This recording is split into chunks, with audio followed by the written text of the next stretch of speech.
Hello friends, स्वागत है आपका मेरे इस YouTube चैनल में जिसका नाम है हिरेन सर।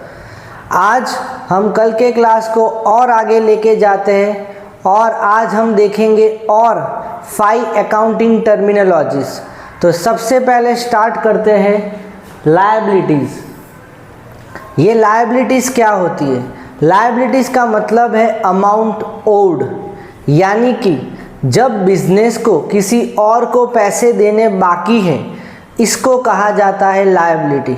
अभी लायबिलिटी इंटरनल भी हो सकती है, एक्सटर्नल भी। ये इंटरनल क्या है?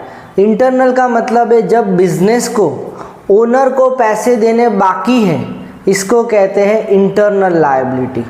और एक्सटर्नल का मतलब है थर्ड पार्टी को देना अगर पैसा बाकी है बिजनेस को, तो उसे कहते हैं एक्सटर्नल लायबिलिटी। एग्जाम्पल, जब बिजनेस को अपने क्रेडिटर्स को बैंक ओवरड्राफ्ट पे करना बाकी है, इन सब को कहा जाता है एक्सटर्नल लायबिलिटीज़। लायबिलिटीज़ की और 2 क्लासिफिकेशंस यहाँ पे मैंने लिखी है, नॉन करंट और करंट। तो नॉन करंट और करंट का क्लासिफिकेशन टाइम के हिसाब से है। अगर लायबिलिटी को ख़त्म होने में मोर देन 12 मंथ्स लगने वाले हैं तो उसे कहा जाता है नॉन करंट लायबिलिटीज़।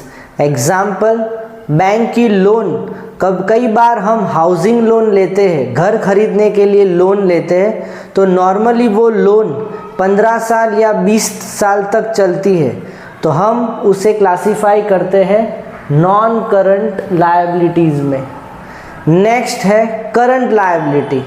अगर लायबिलिटी विदिन 12 मंथ्स के अंदर अंदर ख़त्म होने वाली है तो उसे हम कहते हैं करंट लायबिलिटी।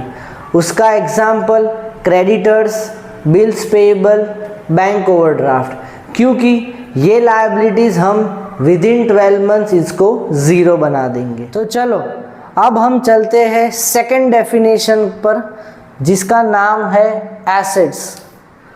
एसेट्स का मतलब है economic resources of an enterprise which will provide benefit in the future. इसका मतलब है जब हम कोई खर्चा आज करते हैं पर उसका बेनिफिट हमें फ्यूचर में भी मिलने वाला है, उसको कहा जाता है एसेट्स। तो उसके क्लासिफिकेशन में सबसे पहला है नॉन करंट एसेट।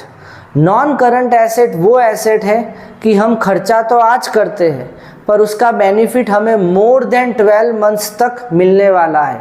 जैसे कि हम लैंड खरीदते हैं, बिल्डिंग खरीदते हैं, या कई बार हम शेयर्स में भी इन्वेस्टमेंट करते हैं।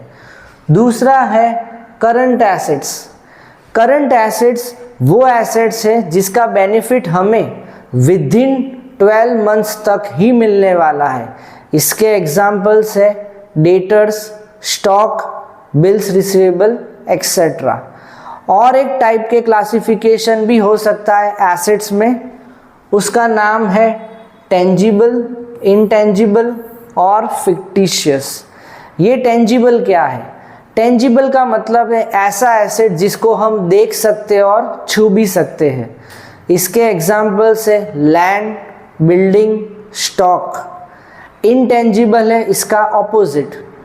इसके एग्जाम्पल्स क्या हो सकते हैं? Copyright, trademark, patents etcetera. मतलब ऐसे एसेट्स जिसको हम ना देख सकते हैं और छू भी नहीं सकते। और लास्ट फिक्टिशियस एसेट।